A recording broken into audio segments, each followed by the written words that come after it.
Welcome back, everybody, to Second Act First Date. Always a pleasure to be here. This is episode number 7. Lucky number 7. And we are going to kick off a 2-part series. 2 parts, okay. All about dating in your 40s. Okay, all right. Specifically for the guys out there, think of it as your crash course.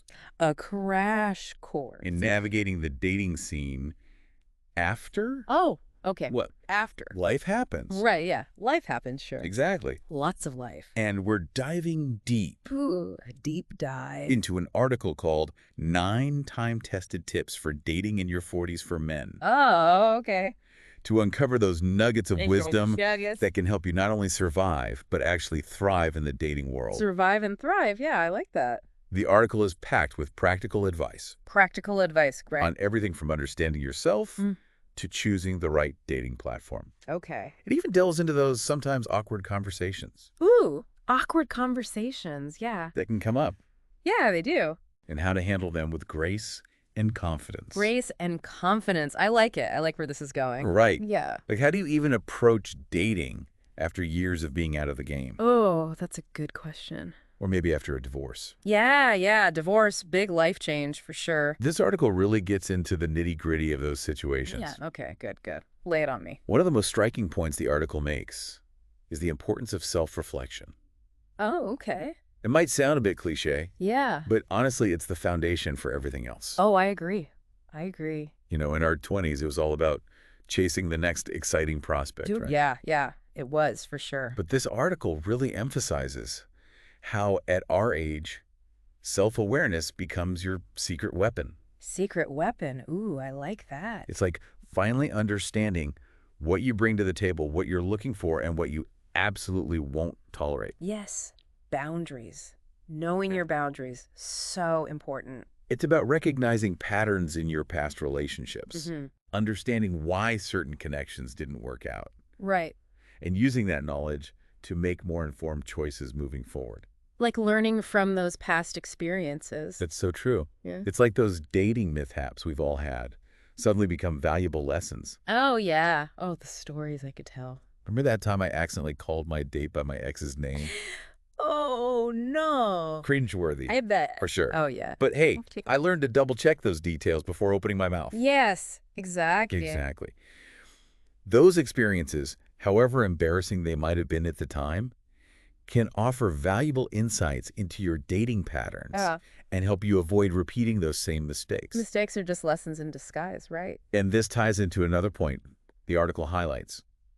Confidence. Confidence, very important. It's not about being arrogant Right. or pretending to be something you're not, No. but about owning who you are, flaws and all.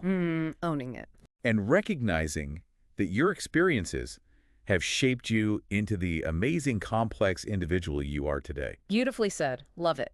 The article beautifully describes it as leveraging your experiences. Yes. I love that phrase. You've faced challenges, you've learned from your mistakes, We all do. and you've come out stronger on the other side. Right.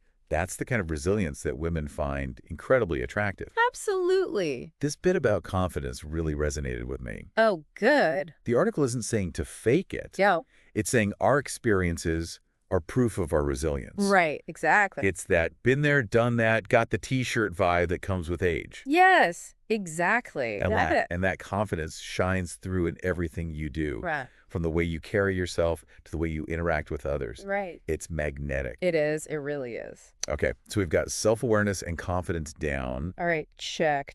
but then comes the daunting task Oh, yeah. of actually finding someone to date. That's the tricky part. The article dives into the pros and cons of online dating Okay. versus more traditional approaches. And let's be honest. Yeah. The dating landscape has changed drastically in the past few years. It really has. It's a whole new world out there. It's true. It is. Back in the day, Yeah. it was all about meeting through friends or at social gatherings. Right. Exactly. But now with the rise of dating apps and websites, Yeah. it's a whole new ball game. Yeah, it is. You know, I was reading this and thinking how different it is now. Yeah. Tell me about it. I remember those awkward blind dates Oh, blind dates. set up by well-meaning friends. Oh, God. But now, with algorithms and swiping left or right, Yeah. it's like a whole new science to finding love. No, it's crazy, right? Right. Yeah. The article mentions sites like Match.com Oh, yeah. I've heard of that one. and eHarmony, which have been around for a while. and cater to a more mature crowd looking for serious relationships. Right. And then you've got apps like Tinder, Yeah. known for their quick swiping, Right.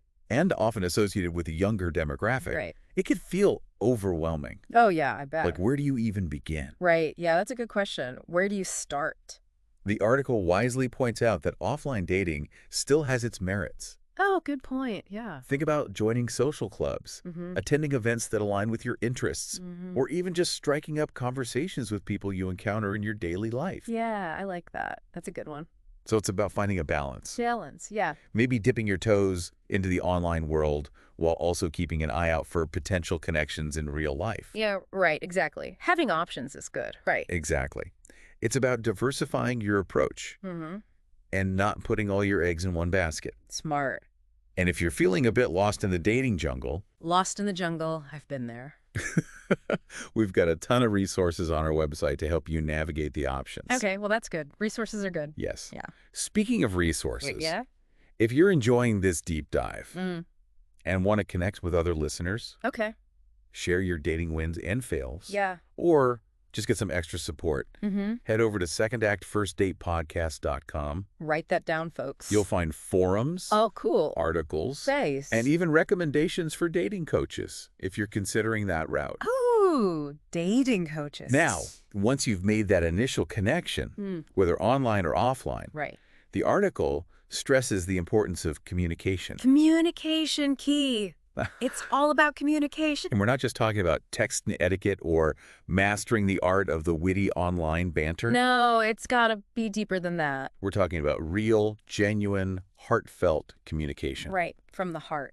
The kind that makes the other person feel seen, heard, and understood. Absolutely. That's what we all want, right? To be understood. By this point in our lives, we've hopefully learned the importance of being open and honest in our communication. And that translates directly to dating. Yeah, for sure. It's about expressing your feelings clearly, being an attentive listener, Right. and asking engaging questions that go beyond surface level small talk. Yes, exactly. And this leads to one of my favorite tips from the article. Instead of asking, "How was your day?" Yeah, that's a classic. try asking, "What was the highlight of your day?" Ooh, I like that. That's good. It's such a simple shift, Yeah. but it encourages the other person to share something more meaningful and personal. It shows that you're really listening, you're interested. Absolutely. It shows genuine interest and a desire to connect on a deeper level. Exactly. Okay, so we've covered self-reflection, confidence, choosing a dating platform, and mastering the art of communication. Check. We're on a roll. But there's so much more to unpack in this article. Oh, I bet there is. We've barely scratched the surface. I'm ready. Bring it on.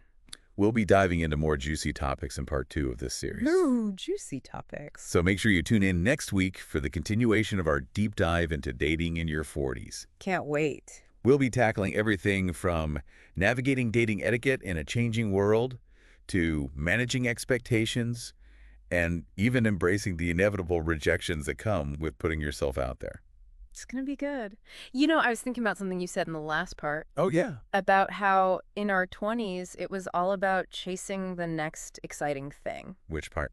The accidental name swap story. No. Because that was a highlight. The part about how now it's more about knowing ourselves. Oh, yeah. And it struck me that maybe that's part of why dating felt easier then. Okay. Even if it wasn't always good dating. Yeah. We were still figuring ourselves out. So every date was like another piece of the puzzle. Ooh. Yeah. Like we were more focused on what the other person brought to the table because we hadn't fully furnished our own, so to speak. Exactly. But now the article calls it leveraging your experiences, and I think that's spot on. It's not just about the years that have passed. Right. It's about what those years have taught us. I like that. Right. So it's less about trying to impress. Yeah. And more about being genuinely impressive. Yes. Because we've got the substance to back it up. And that brings us to another key point from the article. Okay. Choosing the right dating platform. Ooh, yeah. Because even with all this newfound self-knowledge, right, you still got to find the people to actually date. And honestly, that can feel like the most intimidating part, right? Oh, absolutely. It's like walking into a giant singles mixer, but online. Yeah. And with algorithms judging your every move.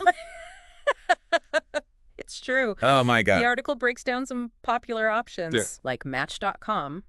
and Mm-hmm. eHarmony, Okay. which tend to attract people looking for more serious relationships. Okay. Then you've got apps like Tinder, which, Oh, yeah. well, let's just say they're known for a faster pace. I have to admit, I get a little lost in the terminology sometimes. Oh, yeah. What exactly is an algorithm? Yeah. And how is it deciding my love life for me? Think of it like a matchmaking robot trying to connect you with people based on your profile preferences and even your activity on the app. Oh, wow. It's not perfect, Okay. but it can help narrow down the field and hopefully suggest matches that align with what you're looking for. So it's like having a digital wingman, but one that might need a little guidance on what good match actually means. Precisely. And that's why it's crucial to be thoughtful about your profile, your photos, Right. and the information you choose to share. Yeah. It's your chance to present yourself authentically and Mhm. attract people who are genuinely interested in getting to know you. And this ties back to what we were saying earlier. Yeah. About self-awareness.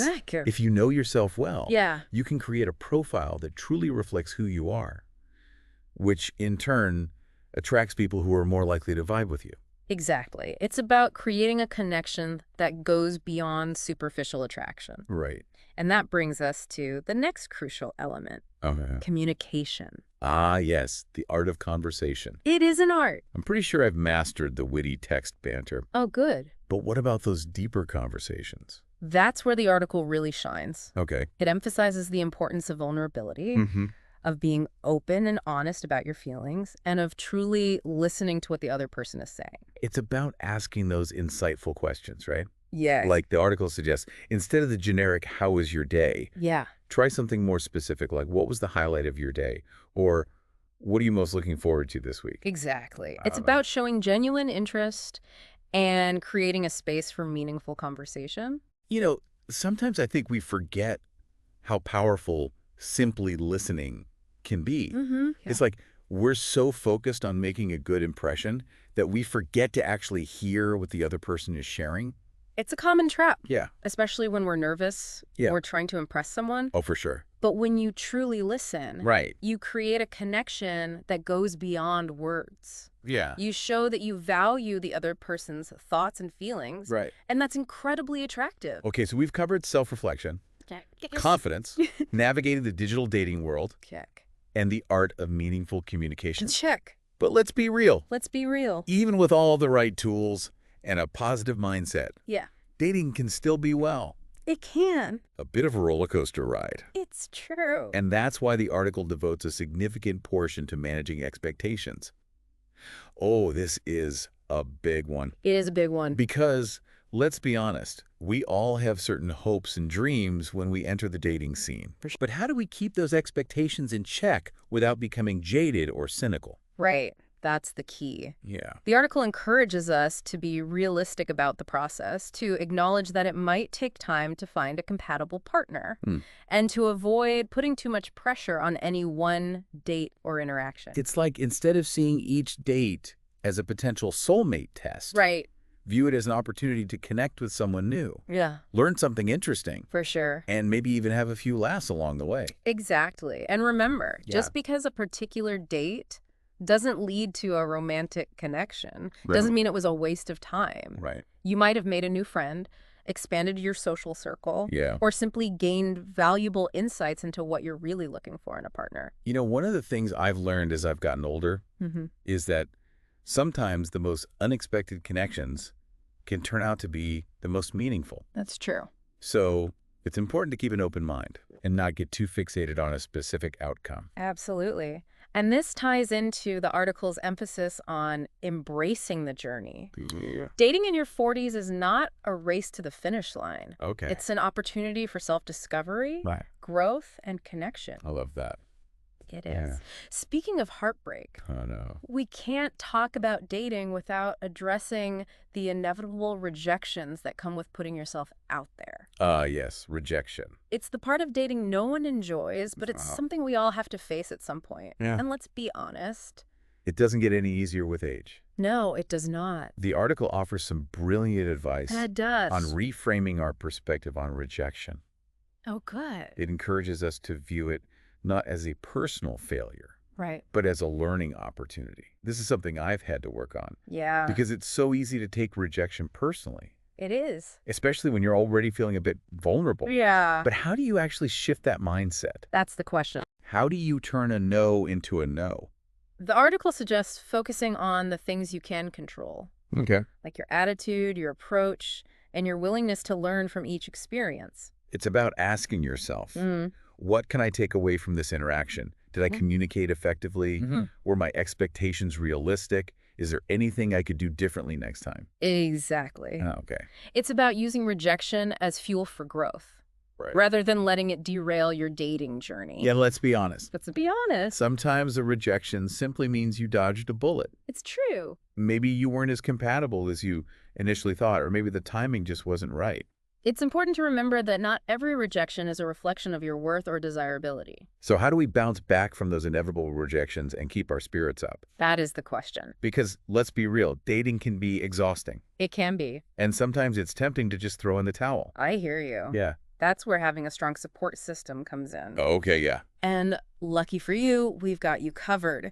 We're going to dive into the final piece of the puzzle, Okay. building a network of support to help you navigate the ups and downs of dating in your 40s. And don't forget, Don't forget, you can find more resources, lots of resources. connect with other listeners, and even share your own dating stories on our website. Absolutely. Just head over to secondactfirstdatepodcast.com. That's right. We're back and ready to tackle this final piece of the dating puzzle, building a support network. Ooh, good one. Because putting yourself out there can feel like Yeah, walking a tightrope sometimes. I like that analogy. Right. Yeah, for sure. And it's a whole lot easier with a safety net underneath.